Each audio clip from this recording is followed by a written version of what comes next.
nessa terra, pra que eu pudesse te ver. Tua beleza me leva a adorar-te. Quero contigo viver.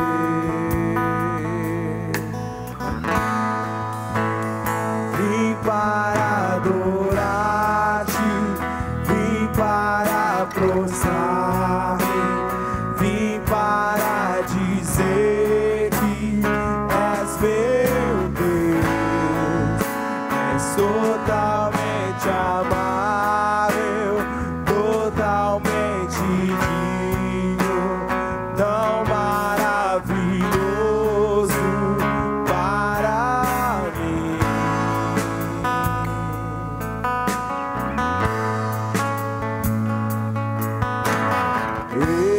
Eterno Rei, exaltado nas alturas, glorioso no céu. Humilde viestes à terra que criaste, por amor ao pobre se ver. Para adorar-te, vim para adorar-te, vim para prostrar-me, vim para dizer que és meu Deus, és totalmente amável, totalmente digno, tão maravilhoso para mim. Para adorar-te, vim para adorar-te, vim para prostrar-me, vim para dizer que és meu Deus, és totalmente amável, totalmente digno, tão maravilhoso para mim.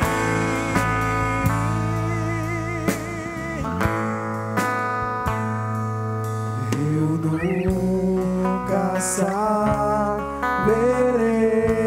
o preço dos meus pecados lá na cruz. Eu nunca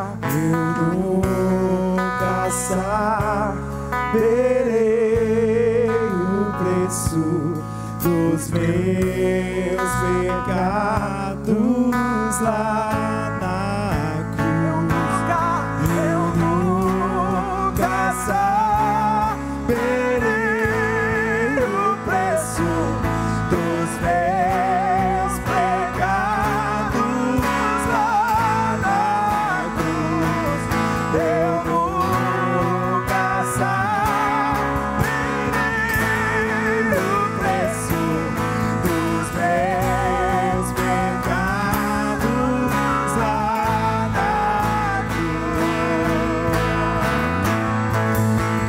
Vim para adorar-te, vim para prostrar-me, vim para dizer que és meu Deus, és totalmente amável, totalmente digno, tão maravilhoso para mim. Eu vim para adorar-te, vim para prostrar-me, vim para dizer que és meu Deus, és totalmente amável, totalmente digno, tão maravilhoso para mim.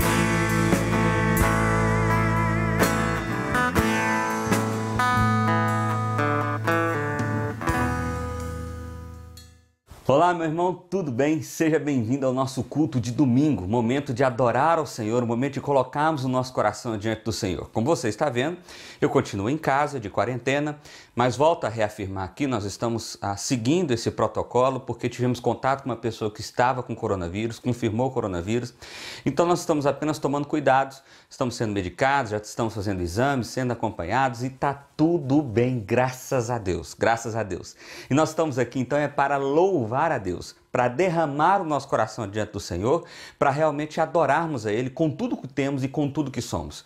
E para fazermos isso com sinceridade de coração, para fazermos isso com envolvimento de coração, eu quero convidar você a fechar os seus olhos, a confessarmos os nossos pecados, a confessarmos a necessidade que temos de Deus. Feche seus olhos, vamos orar. Pai, obrigado, Deus, por esse momento em que podemos adorar ao Senhor, por esse momento que podemos louvar ao Senhor, por esse momento, ó Pai, que podemos estar na presença do Senhor, independente do lugar, ó Pai, mas reunido num só Espírito, porque somos unidos pela obra redentora de Cristo Jesus, ó Pai.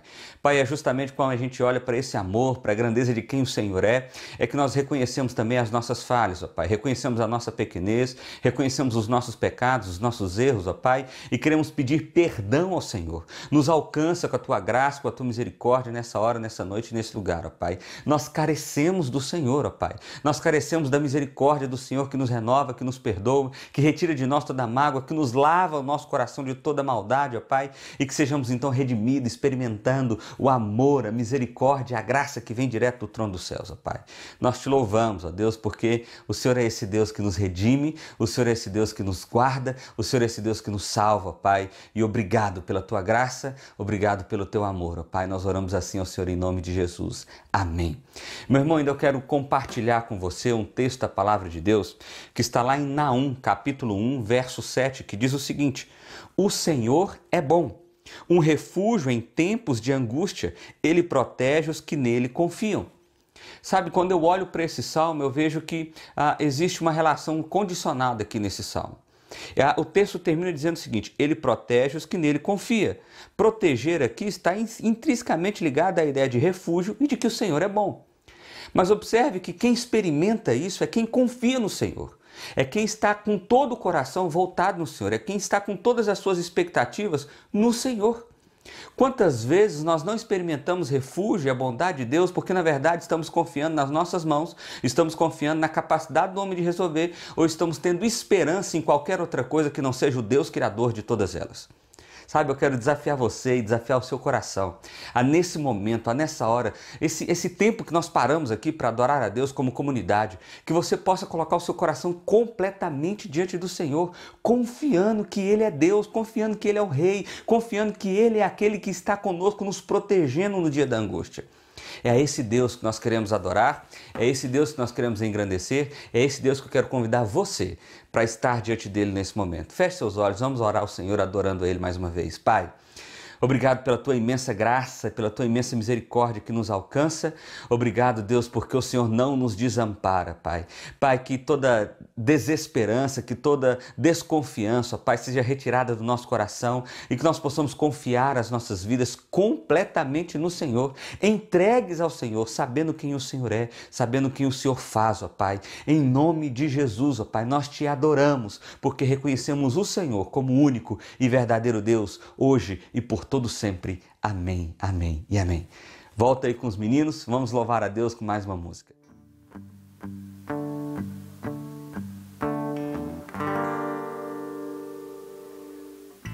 Espírito, em verdade, te adoramos,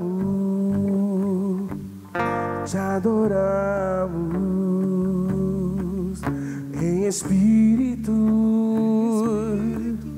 em verdade, te adoramos,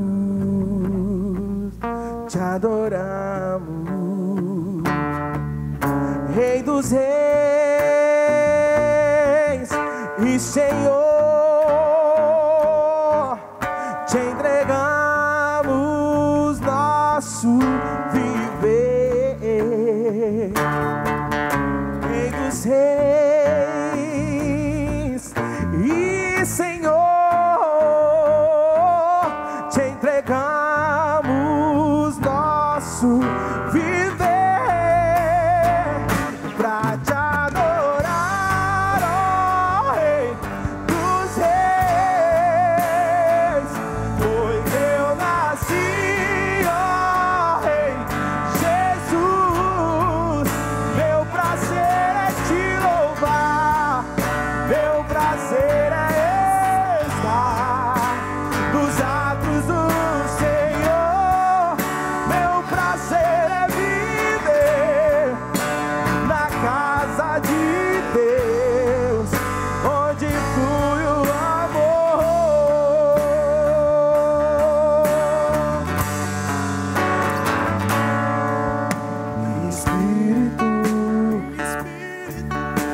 verdade te adoramos, te adoramos. Em espírito, em verdade te adoramos, te adoramos.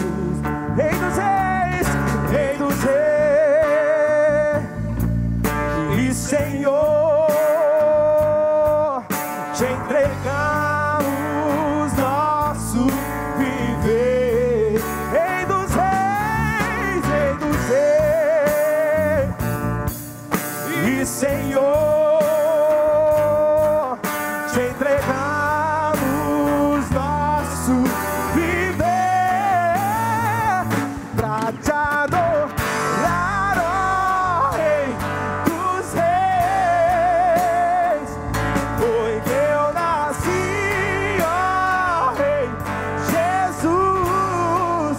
Meu prazer é te louvar, meu prazer é estar nos atos do Senhor.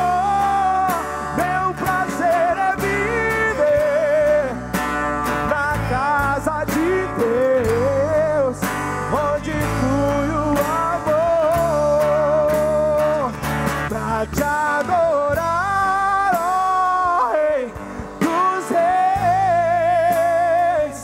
Foi que eu nasci, ó Rei Jesus. Meu prazer é te louvar, meu prazer é estar nos atos do Senhor. Meu prazer é viver na casa de Deus, onde flui o amor,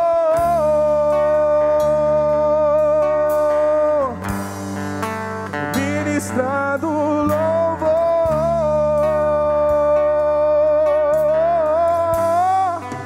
onde flui o amor.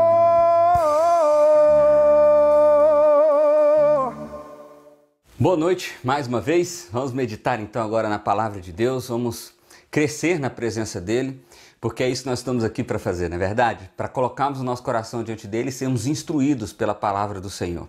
Hoje nós estamos começando uma nova série de pregações, uma série no livro de Esther. Nós costumamos pregar assim, de maneira sequenciada e expositiva, e um título maior dessa série é Exilados, mas de maneira especial, hoje nós vamos meditar no capítulo 1 de Esther, por isso eu quero convidar você para abrir a sua Bíblia aí no capítulo 1 de Esther, com o título Esquecidos, ou Os Esquecidos, ou aqueles que aparentemente foram abandonados pelo Senhor.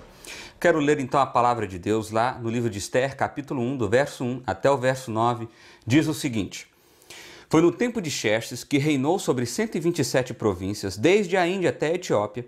Naquela época, o rei Xerxes reinava em seu trono na cidadela de Suzã. E no terceiro ano do seu reinado, deu um banquete a todos os seus nobres e oficiais. Estavam presentes os líderes militares da Pérsia e da Média, os príncipes e os nobres das províncias. Durante 180 dias ele mostrou a enorme riqueza de seu reino, o esplendor da glória da sua majestade. Terminados esses dias no jardim interno do palácio, o rei deu um banquete de 7 dias para todo o povo que estava na cidadela de Suzã, do mais rico ao mais pobre.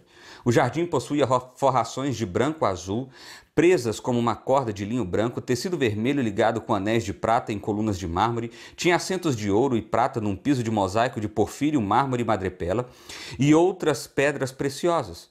Pela generosidade do rei, o vinho real era servido em grande quantidade, em diferentes taças de ouro. Por ordem real, cada convidado tinha permissão de beber conforme desejasse, pois o rei tinha instruído todos os mordomos do palácio a servirem à vontade. Enquanto isso, a rainha Vasti também oferecia um banquete às mulheres no palácio do rei Xerxes. Então vamos orar?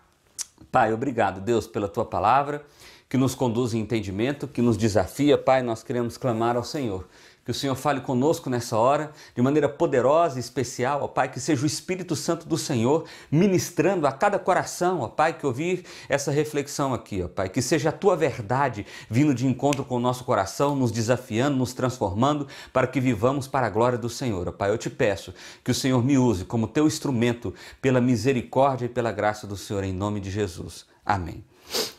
Meus irmãos, o livro de Esther é um livro muito interessante. Eu quero olhar com você aí o contexto dele. Ele foi um dos últimos livros escritos do Antigo Testamento, apesar de, quando a gente vai ver na ordem lá, ele não está bem no finzinho do Antigo, mas em termos cronológicos ele é um dos últimos livros. Ele está em um período muito interessante, porque Israel era um povo, Israel dividiu o seu reino, reino do norte e reino do sul, veio a Babilônia, invadiu os reinos. Você vai lembrar que em Lamentações, a gente meditou há pouco tempo agora, o rei babilônico veio, invadiu, venceu, levou cativo o povo de Israel para a Babilônia. Alguns ficaram, como foi o caso de Jeremias, quando escreveu as Lamentações, mas a maioria foi levado cativo, escravizado. E o que aconteceu lá é que eles ficaram ali por 70 anos. Nesse período, a Babilônia foi vencida por outro império, que é o Império Medo-Persa. Então, o Império Medo-Persa venceu a Babilônia e subjugou todos os povos que estavam debaixo ou submissos à Babilônia. E o que aconteceu foi que Israel, depois de 70 anos, foi libertado, pelo menos parcialmente, parte do povo voltou para Jerusalém para reconstruir a cidade, ou reconstruir as casas. Mas o povo ainda não tinha voltado por inteiro e por completo. Então nós estamos falando aqui de um período entre a primeira leva de israelitas que voltam para a sua cidade natal e outros que haviam permanecido ainda, no caso aqui na Pérsia, para poder voltar no segundo momento, né? O que nós vamos ver aqui no livro de Esther, por exemplo. Tá bom? Então nós estamos nesse período da história aí, mais ou menos isso. Você está vendo aí um mapinha onde o tamanho do Império Medo-Persa era um império grande, um dos grandes impérios da história que já existiram, né? Então logo no capítulo 1 também vai dizer dessa extensão territorial. Nós não sabemos exatamente quem escreveu, né? Existem algumas teorias aí, mas o autor não se identifica no livro. Agora, o que é mais interessante nesse livro de Esther, e que eu acho que vai ser muito bacana para o tempo que nós vamos meditar aqui, é que o livro de Esther mostra um Deus trabalhando pelos bastidores. É isso que Ian Doug diz aí, olha só. No livro de Esther, vemos Deus operando de maneira invisível nos bastidores. Nesse caso, não há milagres dramáticos nem grandes heróis, apenas uma providência aparentemente comum. Isso é muito interessante, porque a gente está acostumado a meditar na Bíblia e ver histórias extraordinárias. É mar se abrindo, é gente sendo curada de forma extraordinária, é comida caindo do céu, enfim. Mas Esther não tem nada disso. Esther nem sequer cita o nome de Deus. O nome de Deus não é citado no livro de Esther. Mas uma coisa que eu e você vamos ver, e a minha expectativa é que nessa caminhada a gente veja isso, é que mesmo que aparentemente Deus não esteja presente, Ele está sim, nos últimos detalhes, coordenando cada aspecto da nossa vida, coordenando cada aspecto da história que pertence a Ele. Bom, dada essa introdução aí, contextual, eu quero explicar para vocês como nós vamos meditar nesse texto nessa noite. Nós vamos fazer isso em 3 partes. Primeiro eu vou explicar a parte do texto, a história em si, nós vamos gastar um tempo nisso, e depois nós vamos ver como isso é aplicado, o que isso tem a ver com a minha vida e, por fim, nós vamos falar sobre o que isso me impulsiona a fazer então, o que eu devo fazer das verdades que esse texto me revela, tá bom? A primeira coisa que eu quero esclarecer para você aí ainda é a questão do nome do imperador, né? Talvez você esteja com a sua Bíblia aí, esteja escrito Assuero. E aqui eu li e você viu Xerxes. É o mesmo nome, tá bom? É só uma forma grega, uma forma hebraica de se chamar o mesmo nome, tá bom? É só uma transliteração, mas quando falar Xerxes ou falar Assuero, nós estamos falando da mesma pessoa que é o grande imperador do reino Medo-Persa, tá bom? Combinado? Vamos lá então? Em primeiro lugar, o que esse texto nos apresenta? Esse texto nos apresenta estilo de vida dos insensatos. Olha só que coisa interessante, a partir do verso 3 diz o seguinte: e no 3º ano do seu reinado, deu um banquete a todos os seus nobres e os seus oficiais. Estavam presentes os líderes militares da Pérsia e da Média, os príncipes e os nobres da província. Durante 180 dias ele mostrou a enorme riqueza de seu reino e o esplendor e a glória da sua majestade. Olha só que coisa interessante. Nos primeiros versos desse texto diz que Xerxes, né, ou Assuero, ele era imperador há pouco tempo, há apenas 3 anos. E ele vinha de uma linhagem de grandes imperadores. Então o que ele fez? para a fim de demonstrar o seu poder, a fim de demonstrar a sua grandeza, a fim de demonstrar a grandeza do seu império, ele convidou todos os príncipes, todos os líderes, todas as pessoas importantes do seu reino para uma festa, para um banquete que durou 6 meses. Isso tem uma explicação histórica, porque naquele momento da história, nós estamos falando por volta de 480 e poucos, tinha um império crescendo também, que seria o grande império grego. Então o grande império grego se mostrava como uma ameaça ao então império Medo-Persa. E o que acontece?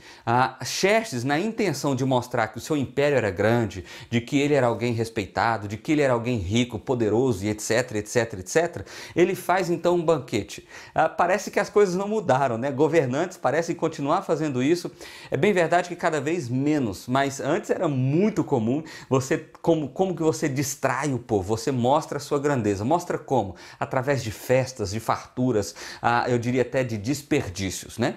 Então, observe que o imperador quer se mostrar, ele quer se revelar como alguém grande. E como ele faz isso? Ele faz isso convocando uma grande festa para todos os seus líderes que durou 6 meses. 6 meses. Isso é um estilo de vida completamente insensato. Ele é baseado apenas na aparência. Ele é baseado apenas na superficialidade. Você vê que a intenção aqui não era conhecer o rei como pessoa, ou conhecer o rei como imperador, ou demonstrar... Não. A intenção aqui era demonstrar grandeza. Era como algumas nações ainda hoje fazem aqueles desfiles do exército, né, da sua tropa, do seu armamento e todo aquele negócio para mostrar que é um povo ou que é uma nação poderosa. Afinal de contas, eles têm grandes armamentos ou coisa nesse sentido. Observe que é uma tentativa, eu diria até infantil, de mostrar a sua grandeza. Mas isso não se distancia da nossa realidade. Quantos de nós também não fazemos isso? Quantos de nós não vivemos exatamente nesse estilo? Ainda mais agora em tempos de rede social extremamente bombando, a gente vai para uma praia, né? Isso é muito interessante. É quase que obrigatório fazer isso, né? Se você vai viajar de férias, se você vai para um lugar bacana, eventualmente uma praia ou coisa nesse sentido, e é uma segunda-feira, você tira uma fotinho e fala assim, trabalhando pesado hoje. O que você está querendo demonstrar ali? A sua alegria, a sua felicidade, mas às vezes você também pode estar querendo demonstrar a sua vaidade. Você pode estar querendo demonstrar como você venceu, como você é grande, como você é maior. Enfim, percebe que a realidade do que estava no coração de Xerxes não é tão diferente assim da realidade do que às vezes passa em nosso coração. Mas olha só, continua o texto dizendo o seguinte, verso 5. Terminados esses dias, no jardim interno do palácio, o rei deu um banquete de 7 dias para todos os povos que estavam na cidadela de Suzã, no mais rico ao mais pobre. Cidadela de Suzã, que é a cidade de Suzã, aonde o imperador estava. A cidade de Suzã era uma espécie de casa de veraneio, casa de férias para o imperador Medo-Persa. Então ele estava ali, ele deu essa festa então nesse período. E ele deu agora, primeiro ele por 6 meses, deu um banquete, uma festa para todos os seus líderes e todos os seus príncipes. Agora por 7 dias ele abre as portas do palácio e serve no jardim um grande banquete. E observe que no verso 6 ele vai dizer como que estava decorado esse negócio. Olha só, o jardim possuía forrações em branco, presas de corda de linho branco, tecido vermelho ligado por anéis de prata em coluna de mármore, tinha assentos de ouro de prata num piso de mosaico de porfírio, mármore, madrepela e outras pedras preciosas. Pela generosidade do rei, o vinho real era servido em grande quantidade em diferentes taças de ouro. Ou seja, tinha tudo do bom e do melhor. Ele queria mostrar a sua riqueza, ele queria mostrar a sua beleza, ele queria mostrar o seu poder. Então ele mandou decorar com tudo de bom e de melhor. Era uma vida de aparência. Meu irmão, eu não sei, mas eu acho que a realidade do que está acontecendo aqui não é tão distante da realidade que acontece nos nossos dias de hoje, seja em níveis dos nossos governantes e seja em nível da nossa própria vida. Quantos de nós não fazemos exatamente a mesma coisa? Vivemos apenas de aparência. Os nossos corações estão escondidos a 7 chaves. Nós não nos relacionamos com o outro, nós não nos entregamos ao outro, nós não vivemos a verdade do evangelho com o outro. Pelo contrário, a gente sempre está respondendo para o outro: tá tudo bem, tá tudo beleza, tá tudo jóia. As fotinhas que eu coloco no Instagram, no Facebook, a maneira que eu me posiciono com o outro é sempre uma maneira de mostrar a minha grandeza, de mostrar como eu estou bem, de mostrar como eu estou melhor do que o outro. E às vezes o que motiva isso é a inveja, é a vaidade, é a própria aparência. Mas observe que esses valores são os valores dos insensatos. Essa maneira de viver, essa maneira de estar, essa maneira de se apresentar é a maneira dos insensatos de fazer. Não é a maneira do evangelho, porque pelo contrário, quando nós olhamos para Cristo Jesus e olhamos para o modo de vida dele, o que nós vemos lá é algo muito diferente. Nós vemos alguém sem vaidade, alguém que não se preocupava com a sua aparência, alguém que era manso, alguém que era humilde, alguém que se dava em relacionamento para com o outro, se entregava para com o outro. Esse é o chamado do evangelho para mim e para a sua vida. Mas muitas vezes nós somos como o imperador Xerxes. No verso 8, você pode ver aí na sua Bíblia, o rei deu um decreto para que todo mundo bebesse até não conseguir mais. Até para o povo beber era necessário que o rei desse um decreto. Uma característica que nós vamos ver durante todo esse livro é que os decretos do Império Medo-Persa eram decretos, era a sua grande autoridade, ou seja, o imperador podia criar a lei que fosse, mas ele não podia voltar atrás da lei que ele havia criado. Então isso é muito interessante, ainda que em termos rudimentares, nós estamos vendo aqui um modelo de sociedade onde a lei, em tese, estava acima, inclusive, do imperador. Apesar do que o imperador podia criar a lei que quisesse, mas ele não podia desfazer da lei que ele havia criado. Então, Ian Doug, ele comenta dizendo o seguinte: essa longa descrição serve a um importante propósito na narrativa. O objetivo é fazer com que fiquemos impressionados e maravilhados com a demonstração de excesso. Um pouco revoltado com tanto desperdício. Assuero, que é Xerxes, é a própria imagem do poder e da riqueza, que são esbanjados nos seus próprios apetites. Esse é o modelo de poder e de glória que o mundo apresenta a mim e a você, meu irmão. É esse o modelo de poder. Fala que a gente quer andar com pessoas bem-sucedidas ou mal-sucedidas. E o que a gente considera uma pessoa bem-sucedida? Não é a pessoa que tem mais bens, não é a pessoa que se veste melhor, que põe roupa de marca, que usa relógio caro, ou que está andando com os melhores celulares, que está tirando foto com as pessoas mais famosas. Percebe que muitas vezes os valores das nossas vidas são guiados justamente por esses valores insensatos que nós estamos vendo aqui em Assuero, que nós estamos vendo aqui em Xerxes. Mas olha só, em segundo lugar, o que esse texto nos apresenta? Esse texto nos fala da ironia dessa atitude insensata. Porque teve o banquete durante 6 meses, beleza, bacana, ele mostrou lá toda a sua grandeza para os seus príncipes. Olha, o nosso império é forte, nosso império é poderoso, observe como a gente é que manda nesse mundo, e nós que somos os melhores, etc, etc, etc. Porque é preciso lembrar uma coisa, um detalhe interessante que eu esqueci aqui: nós estamos falando de um período onde a comida era muito menos abastada do que é hoje. Então existiam muitas pessoas, ainda mais dentro daquele contexto de nações subjugadas, passando fome, com dificuldades financeiras, assim como é hoje, mas numa escala ainda maior, ainda mais terrível. E o que os ricos e os poderosos faziam? Esbanjava isso, jogava na cara daquelas pessoas, daquele povo subjugado, como eles eram poderosos e como eles eram ricos e como eles podiam tudo, e eles, apenas povos subjugados, não eram nada, não tinham ninguém. E observe como o modelo de vida meu e seu ofende o próximo. Não só ofende a Deus, mas ofende o próximo. Ainda mais quando o Evangelho nos diz que um dos resumos da lei de Deus, um dos resumos do modo operandi de viver uma vida no Evangelho é amar ao próximo. Então, quando eu esbanjo, quando eu me apresento maior, quando o poder e glória para mim é ser maior do que o outro, é humilhar o outro, é passar por cima do outro, é mostrar a minha grandeza diante da inferioridade do outro, eu estou ofendendo a Deus, eu estou ofendendo ao meu irmão, eu estou ofendendo tudo que o Evangelho me ensina. Bom, mas vamos lá. Segundo lugar, a ironia da insensatez. Olha só o que diz o verso 10. Ao 7º dia, quando o rei Xerxes já estava alegre por causa do vinho, ordenou que os 7 oficiais que o serviam Meumã, Bitzá, Orbona, Bigtá, Agtá, Zeter e Carcas trouxessem à sua presença a rainha Vasti, usando uma coroa real para mostrar sua beleza aos súditos e aos nobres, pois ela era muito bonita. Olha só o que aconteceu. Nesses 7 dias em que o rei decretou que todo mundo bebesse, não era para parar de beber, era para beber mesmo, inclusive ele. Um detalhe que você pode ter percebido aí no verso 7, nem as taças eram iguais, as taças de ouro eram trocadas, os formatos eram diferentes para todo mundo bebia em taça de ouro. Então era uma festa assim da mais exuberante possível, da mais exagerada possível. Mas o que aconteceu? O rei então quis fazer mais uma graça, o rei então quis mostrar mais uma vitória. E ele chama a rainha Vasti. A rainha Vasti era a sua principal rainha. E ele chama então os eunucos daquela época, que era uma espécie de os conselheiros do rei.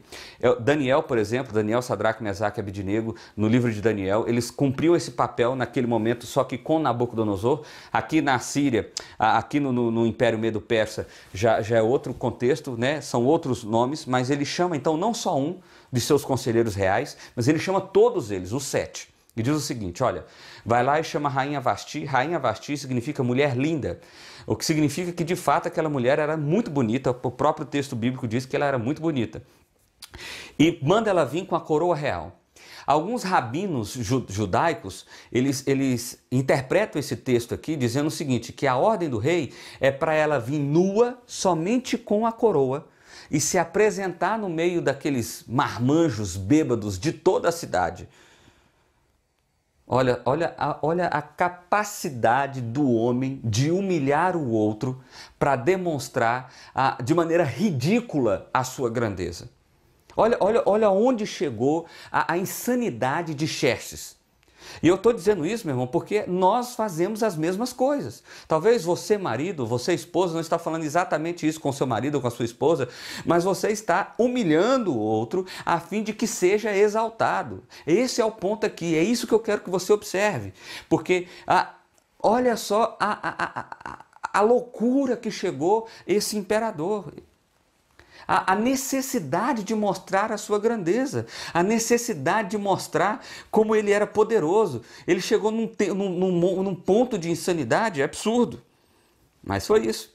Então, vem a rainha, essa é a interpretação de alguns rabinos judaicos, provavelmente nem seja exatamente isso, talvez ela tenha vestido, mas o ponto é, ele queria mostrar o seu grande troféu. Qual era o seu grande troféu? A sua linda rainha. A sua linda rainha. Mas aí aconteceu uma ironia. Olha só o que diz o verso 12. Quando, porém, os oficiais transmitiram a ordem do rei à rainha Vasti, esta se recusou a ir, de modo que o rei ficou furioso e indignado. A rainha falou, não vou não.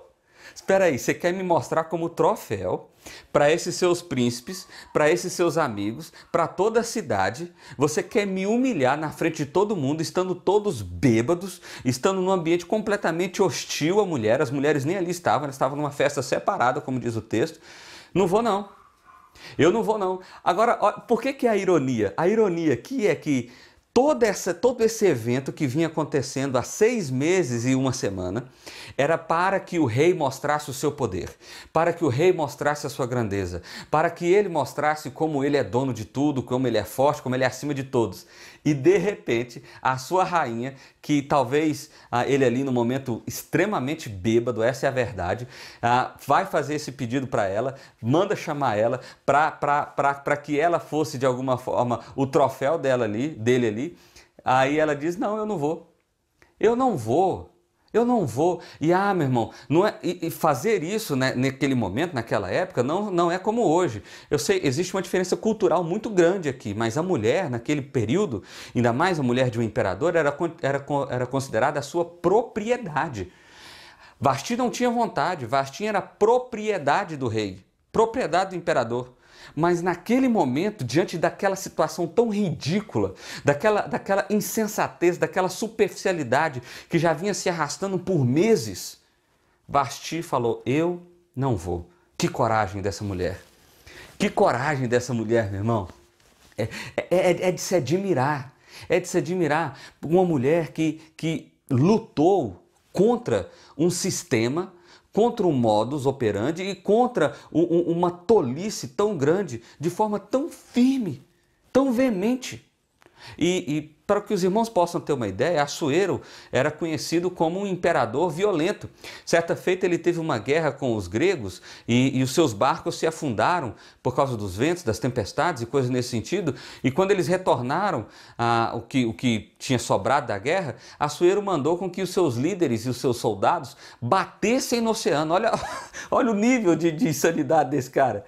Ele mandou literalmente bater no mar, como se estivesse dando uma surra no mar, para penalizar o mar daquilo que ele fez com os seus soldados. Observe aonde o coração vaidoso leva o homem. Aonde o coração vaidoso leva o homem. Louis Semin, ele diz o seguinte: o rei Assuero enviou seus servos pessoais para buscar a rainha a fim de poder exibir a sua beleza, pois ela era extremamente formosa. Mas a rainha Vasti recusou-se a ser exibida diante de homens bêbados. Embora alguns pudessem condenar a sua desobediência, a maioria pode simpatizar com ela e admirar a sua coragem e ater-se aos seus princípios. A rainha não desejava que os homens ansiassem por ela. Ansiassem aqui é até no sentido sexual. Então, observe que essa rainha, observe que existe a questão da ironia, o grande imperador que queria se mostrar, de repente é humilhado diante de todos, e a coragem dessa rainha de dizer, eu não vou. Mas é claro, houveram consequências. Olha aí, em terceiro lugar, a gente observa agora a insensatez da insensatez. Eu poderia dizer o ridículo do ridículo. É como se Xerxes aqui agora fosse tomando uma decisão pior do que a outra. Olha só o que diz o verso 15. O rei lhes perguntou, de acordo com a lei, o que se deve fazer com a rainha Vasti? Ele reuniu os príncipes então, reuniu os líderes ali, falou, olha gente, o que aconteceu aqui foi um absurdo, né? O texto anteriormente já tinha dito que ele ficou indignado. E o que eu devo fazer agora com essa mulher? Ele vai consultar, ele quer saber qual que seria a melhor atitude. Ela não obedeceu à ordem do rei Xerxes transmitida pelos oficiais. Então, Memucã respondeu na presença do rei e dos nobres. A rainha Vasti não ofendeu somente o rei, mas também a todos os nobres e os povos de todas as províncias do rei Xerxes. Pois a conduta da rainha se tornará conhecida entre todas as mulheres, e assim também elas desprezarão seus maridos e dirão, o rei Xerxes ordenou que a rainha Vasti fosse à sua presença, mas ela não foi. Olha só como a coisa vai ficando só pior quando o nosso coração é direcionado pela extrema vaidade, pela tolice, pela insensatez, pelo ridículo. O Memucã, que é o líder aqui, um dos príncipes ali, deu o seguinte conselho para o rei, olha rei, o problema é o seguinte, o problema é que não foi só você que foi humilhado. O problema é que essa história aqui agora vai vazar e esse negócio aí vai chegar em tudo que é lugar e agora vai ter uma revolução feminista aqui. Tá entendendo o problema aqui de Memucã? Agora as mulheres vão se sentir poderosas, afinal de contas a rainha rejeitou o convite do imperador e se uma rainha pode fazer isso diante do imperador, não vai ter mulher nesse mundo que vai obedecer o marido mais. Então nós temos que tomar alguma providência para esse negócio aí porque a coisa vai ficar feia. Olha só como que a coisa vai degringolar. Eles não raciocinaram. Peraí, rei. Eu acho que você exagerou mesmo, sabe? Realmente não era ambiente para a rainha Vasti estar aqui. Estamos todos bêbados, né? Ainda mais se fosse de fato para ela vir nua. Não era um lugar realmente. Então, não. A vaidade do coração do homem, ele vai sendo levado por mais vaidade. A insensatez vai produzindo mais insensatez. O ridículo vai produzindo mais ridículo. Observe que quantas vezes nós agimos assim, em completa cegueira diante das atitudes e das posturas erradas que nós estamos tomando. Nossos corações estão sendo levados pela vaidade, meu irmão. Eu queria que você observasse isso. A nossa realidade muitas vezes não é muito diferente das atitudes desses homens aqui, em especial do imperador Xerxes. Muitas vezes o que conduz os nossos corações, as nossas decisões, as nossas atitudes são justamente esses valores aqui. Valores superficiais, valores ridículos, valores insensatos, valores de tolos. Não é o Evangelho de Cristo. E isso precisa despertar o nosso coração para uma nova realidade, para uma nova perspectiva. Em Cristo nós temos nova vida, nós somos nova criatura, nós nascemos de novo, meu irmão. Mas não é o caso aqui. Xerxes estava cercado de pessoas tão tolas quanto ele, de conselhos tão ruins quanto as decisões que ele já tinha tomado. Mas então, o que acontece? Olha só, Verso 18, esse próximo slide aí, presta atenção. Hoje mesmo as mulheres persas e medas da nobreza que ficarem sabendo do comportamento da rainha agirão da mesma maneira, todos os nobres do rei. Que é Memucã continuando falando, tá bom? Isso provocará desrespeito e discórdia sem fim. Por isso, se for do agrado do rei, olha a dica agora. Se for do agrado do rei, que ele emita um decreto real e que seja escrito na lei da Pérsia e da Média, que não se pode revogar determinando que Vasti nunca mais compareça na presença do rei Xerxes. Também dê o rei a sua posição de rainha a outra que seja melhor do que ela.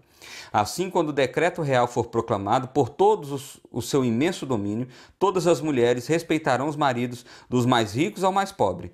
O rei e os seus nobres ficarão satisfeitos com o conselho, de modo que o rei acatou a proposta de Memucã. Então, olha só, se a ideia era que a história não se espalhasse, Memucã fez o contrário. Vamos fazer uma lei, olha só que ponto chegou. Vamos fazer um decreto real que não pode ser revogado. O que esse decreto vai dizer? Vai dizer que a rainha Vasti vai ser retirada do seu posto de rainha. Ela não vai ser mais rainha. Ela vai ser retirada desse posto e ela vai ser obrigada a não estar mais na presença do rei. A ideia aqui é que se ela estivesse mais uma vez na presença do rei, seja qual for a circunstância, ela seria morta. Essa que é a ideia. Mas aqui, agora está dizendo, olha, vamos tirar essa rainha e vamos pôr outra. Meu irmão, olha só, se você já conhece o livro de Esther, quem vai ser essa rainha melhor do que a Vasti? E olha que nós aparentemente estamos falando de uma rainha corajosa, uma rainha boa. Mas essa outra rainha que vai entrar, que é a Esther, no futuro, nós vamos ver isso na nossa sequência, você vai ver que ela vai ser melhor para os propósitos de Deus. E Memucã não fazia a mínima ideia do que ele estava falando. Aqui a gente começa a ver que Deus estava ali por trás, nos bastidores, organizando, arquitetando a história para se desenvolver a benefício do seu próprio povo. Lembra? O Senhor é bom, para os que nele confiam, ele os protege. O Senhor é bom, ele é refúgio no dia da angústia e ele protege aqueles que nele confiam. Mesmo que a gente não veja, aqui eu quero que você comece a observar, é porque quantas vezes nós temos a sensação e a necessidade de que Deus tem que se apresentar de forma extraordinária. Ele tem que aparecer um anjo, tem que ser um milagre, tem que ser uma coisa assim. Não, olha só. Deus é o Senhor da história, ainda que você não veja, ainda que Ele esteja nos bastidores da sua vida. A história da sua vida não está à mercê da soberania e da mão do Senhor. Então o imperador concordou. Tá certo, vamos fazer isso então. Para evitar que o império seja prejudicado por causa da rainha Vasti, nós vamos fazer um decreto, e aí o Império Medo-Persa aqui tem o primeiro sistema de correios moderno do mundo, que era um sistema de rodízio de cavalos, de estações, etc. e tal, de forma que eles conseguiam entregar uma carta, documentos e coisas nesse sentido num espaço muito menor de tempo do que outros impérios daquela época. E inclusive esse método criado entre os impérios medos e persas eram utilizados até coisa de 200, 300 anos atrás, né? Essa forma de rodízio, de postos e etc, etc. Mas então Memucã falou, o rei atendeu e falou, tá certo. Vamos pegar essa rainha, você não é mais rainha, mais nada, você está expulso da minha presença, você nunca mais pode chegar perto de mim.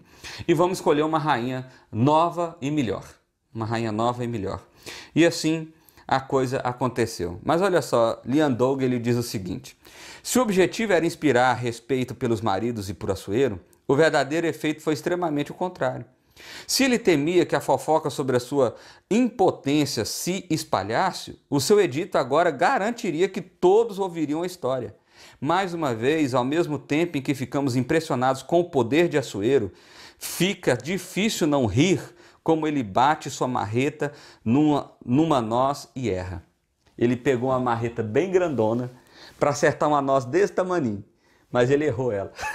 Ou seja, o ridículo, a insensatez, a tolice do rei foi tão grande que o efeito foi justamente o contrário. Eu e você aqui, ó, anos e anos e anos e anos e anos, mais de 2.500 anos depois dessa história, estamos ouvindo essa história, sabendo dessa história e estamos pensando, gente, como esse Assuero tomou decisões erradas.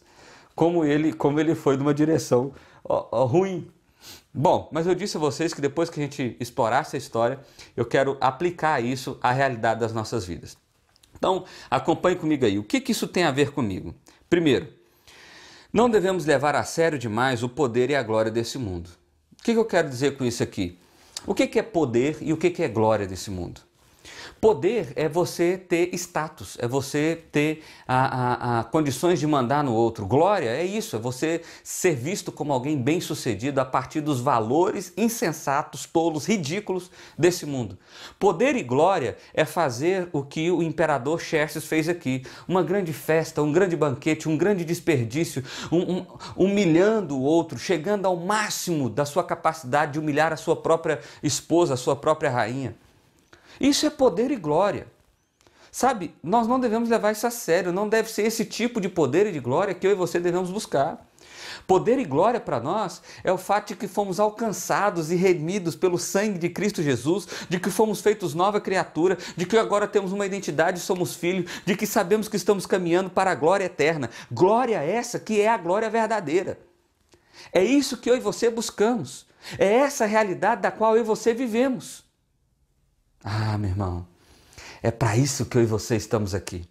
É esse poder e essa glória, o poder de Deus e a glória de Deus, que nós devemos ansiar em nosso coração. E não esse poder e essa glória que é extremamente passageiro. Observe, Xerxes, um grande imperador, mostrou todo esse poder. Onde é que ele está agora? Cadê esse poder? Cadê essa glória? A mesma coisa acontece com tantos outros nomes famosos que passaram por essa terra. Nenhum deles superou em glória e poder o nosso Senhor Jesus Cristo. E é essa glória e é esse poder que Cristo nos oferece. Segundo, somos como Israel no exílio, vivendo como peregrinos. Pastor, Israel, onde é que estava nesse negócio todo? Você percebe que Israel não foi mencionado aqui ainda. Mas eles estavam lá, em Suzã. Eles estavam lá como povos subjugados. O que essa história tem a ver com Israel? Aparentemente nada. Aparentemente nada. Eles eram apenas povos isolados, dentro de um ambiente hostil, aparentemente abandonados por Deus. Mas eles tinham consciência de que, e isso vai ficar claro para nós durante esse texto, que eles não pertenciam ao Império Persa. Eles não pertenciam ao Império Persa. Eles pertenciam ao Senhor. Eles estavam no lugar que eles chamavam de casa, mas aquela não era a sua verdadeira casa. Eles estavam peregrinando. Assim é a nossa realidade. Nós somos como exilados nesse mundo, meu irmão. Nós vivemos aqui, nós temos até um lugar onde a gente chama de lar, onde a gente chama de casa, mas essa não é a nossa verdadeira casa. A nossa verdadeira casa é o poder e a glória que foi garantida na cruz do Calvário através de Cristo Jesus. Essa é a nossa verdadeira casa. É a isso que nós devemos confiar, é nele que nós devemos confiar. Terceiro lugar, olha só.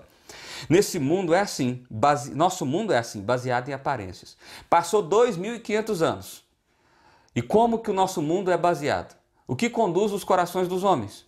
As aparências, as futilidades, me perdoe a palavra, as imbecilidades da vida.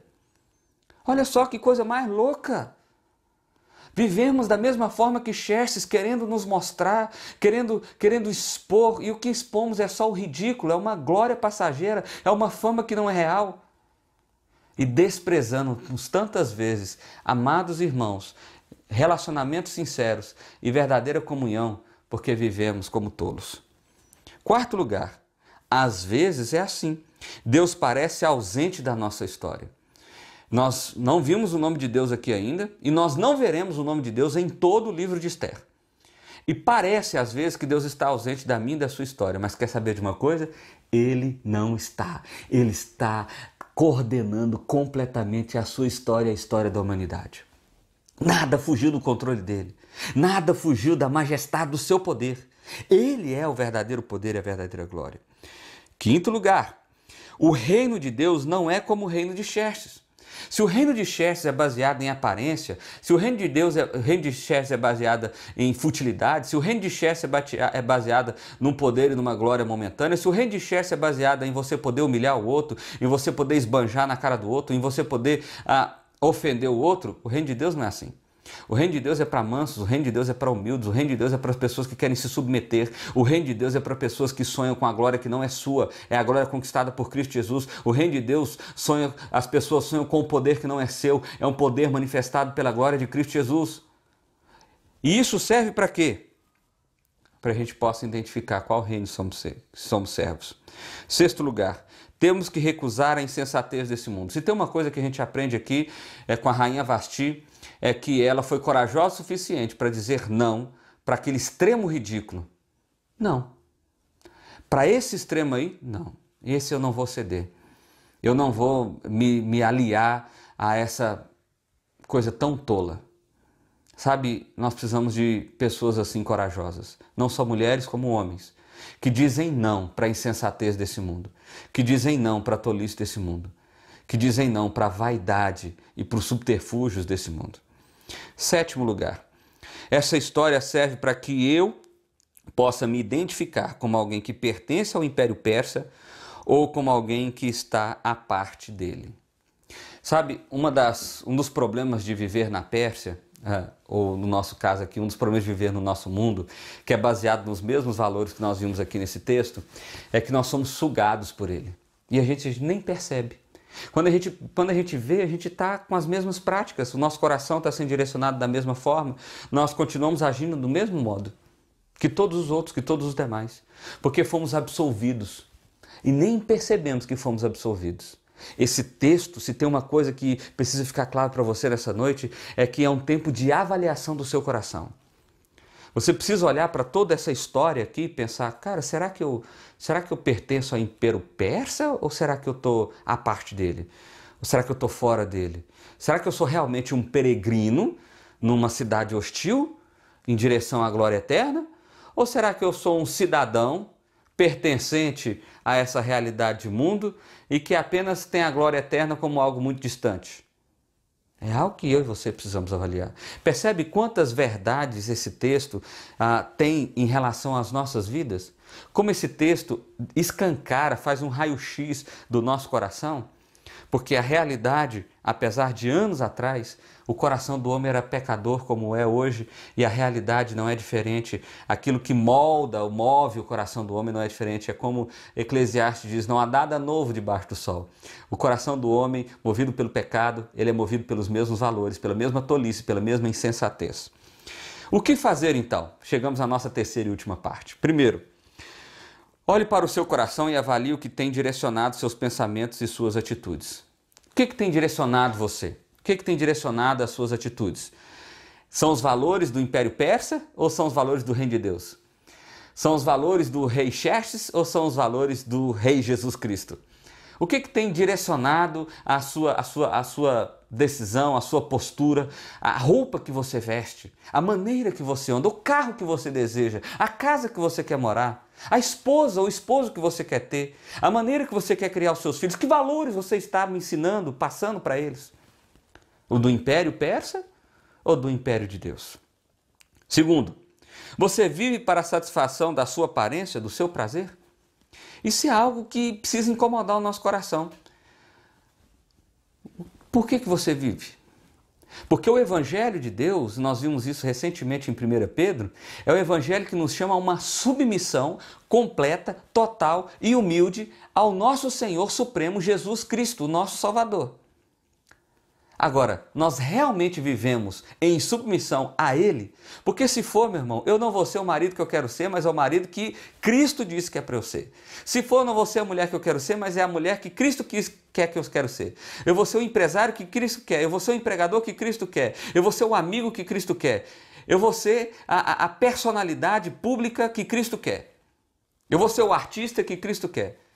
Mas se eu vivo para a satisfação da minha aparência e do meu prazer, Cristo é apenas uma ideia distante. Pode até ser religiosa, mas não é real. Terceiro, até que ponto você é capaz de entregar? Até que ponto você é capaz de chegar para se exaltar? Xerxes chegou ao extremo de humilhar ao máximo a sua rainha. Mostrar ela como um troféu, como um objeto. Humilhar ela da maneira mais perversa que um homem poderia fazer com a sua esposa. Mas ele fez isso porque ele não se importava com ela, era apenas um objeto. E o que ele se importava era em ser exaltado. Como você tem tratado as pessoas que estão do seu lado? Como você tem lidado com a sua vontade de ser exaltado? Você tem sido capaz de humilhar? E olha, A gente lida com muitos casais e infelizmente isso não é tão incomum assim. Há atitudes como essa de Xerxes. Não de colocar a mulher nua diante de outros, mas de humilhá-la, de chegar a um extremo de humilhação tão grande só para que ele seja exaltado. E mulheres também fazem isso. Fazem isso, pais fazem isso com os filhos. Sabe, nós precisamos avaliar o nosso coração. Até que ponto nós estamos dispostos a chegar para ser exaltado? Volto a dizer, o Evangelho não é um Evangelho criado para exaltação minha, do meu coração, das minhas necessidades. Eu vivo agora para a glória de Deus e o meu objetivo de vida é exaltar a esse Deus grandioso. Quarto lugar, quem é seu reino? A Pérsia ou o reino de Deus? Quem que é o seu reino? De quem você é súdito? Da Pérsia ou do reino de Deus? De Xerxes ou de Jesus Cristo? Quinto lugar, espere o agir de Deus, ele nunca está inerte. Ah, meu irmão, como eu e você precisamos esperar o agir de Deus. Sabe, a gente acha que Deus está inerte, que Deus não está aqui, que Deus não está vendo nada disso, que Ele está dando uma volta e esqueceu de nós. Não, não, não, não. Ele é rei, Ele é o verdadeiro imperador. A Ele é toda glória, toda honra e todo poder. Ele é o majestoso. Ainda que aparentemente Ele pareça estar inerte na sua realidade, no momento que você está vivendo agora, você gostaria que um anjo aparecesse, que um milagre se fizesse, que algo extraordinário acontecesse e não está acontecendo. Isso não significa que Deus está ausente. Deus trabalha, inclusive, quando nós dormimos, para o propósito, para a glória dEle. Lembre-se disso, nunca é para a sua glória ou para o seu propósito. Eu quero encerrar com uma frase dizendo o seguinte: a história de Esther está só começando, mas podemos identificar que o contexto é semelhante ao nosso. Precisamos enxergar se pertencemos ou já fomos absolvidos pela Pérsia, ou se ainda somos movidos pela esperança do Evangelho. A minha oração é que nessa noite você possa identificar no seu coração o que tem movido você. Eu olho para o Evangelho, eu vejo a esperança que Cristo nos deu, eu vejo um Deus que se fez homem, agiu entre nós com humildade, com amor, com compaixão, se envolveu com as nossas dores, nos resgatou do inferno, nos deu vida eterna. Ah, meu irmão, isso é apaixonante, isso é emocionante, isso é extraordinário. E é isso que deve mover o meu coração. Mas tantas vezes nós somos tão bombardeados pela vaidade desse mundo, pelos valores supérfluos desse mundo, pela tolice que move esse mundo, que a gente é absorvido por ele e às vezes nem reparamos e nem percebemos. Eu quero fazer uma oração. Feche seus olhos, vamos orar, vamos falar com o nosso Pai. Pai, nós queremos colocar as nossas vidas diante do Senhor, ó Pai, agradecer pela Tua palavra, pela condução do Teu Evangelho e pelo desafio que o Senhor nos dá por meio dessa exposição, ó Pai. Obrigado pelo livro de Esther, ó Deus, que esse primeiro encontro seja o início de uma caminhada de transformação realizada pelo Espírito Santo do Senhor através da exposição da Tua palavra. Pai, vem de encontro com os nossos corações, escancara o nosso pecado, escancara os nossos erros, ó Pai, e nos faça acordar, despertar para a necessidade que temos de viver para a Tua glória, ó Pai. Mostra, Pai, se o nosso coração tem sido movido apenas pela vaidade, pela aparência. Mostra, Pai, se nós vivemos por nós mesmos, para exaltar o nosso próprio coração, se vivemos apenas pelo nosso prazer, ó Pai, e nos humilha nessa noite, em nome de Jesus, escancara o nosso pecado, ó Deus, para que nós possamos realmente nos humilhar diante do Senhor e desfrutar da graça, do perdão, da compaixão e do abraço tão gostoso, tão carinhoso do Senhor, que não despreza um coração quebrantado, ó Pai. Vá de encontro com cada família, casal, ó Pai, que está sofrendo nesse momento e que percebeu nessa hora a necessidade de uma mudança, ó Pai. Que o Espírito Santo do Senhor conduza essa mudança para a glória do Senhor. Em nome de Jesus. Amém, amém e amém. Meu irmão, eu quero trazer alguns avisos. Nós já estamos chegando ao fim desse culto. O primeiro deles é: você também pode entregar o seu dízimo e a sua oferta online. Nós estamos pedindo então a sua contribuição financeira. Você que pode fazer, você que não pode, precisa de ajuda, conte conosco, porque igreja é isso, é um aglomerado de pessoas que se juntam para justamente ajudar o outro, para compartilhar do Evangelho. Veja, nós não somos como Xerxes que estamos querendo esbanjar na cara do necessitado. Pelo contrário, nós somos alguém que reparte com o outro para justamente colaborar, ajudar, e assim nós temos feito. Nós assumimos uma postura aqui na igreja de não ficar tirando fotos, de não ficar fazendo marketing em cima disso, nada contra quem faz, mas apenas é uma questão de discernimento. Nós entendemos que não é esse o caminho. O evangelho, ele precisa ser manifestado de todo o coração, e às vezes a gente pode deixar a vaidade tomar conta disso, né?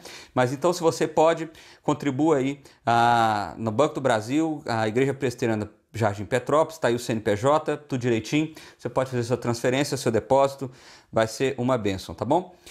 Ministério Infantil da nossa igreja, você pode entrar aí no YouTube e entrar no Instagram, @IppKids, @IppKids, você vai ter material devocional, você vai ter vídeos, você vai ter brincadeiras, enfim, é uma série de atividades para te ajudar, para colaborar. A gente sabe que as crianças estão todas em casa nesse momento, então a gente fica sem saber como fazer, e aqui você tem uma série de ferramentas para ajudar você nesse momento, tá bom?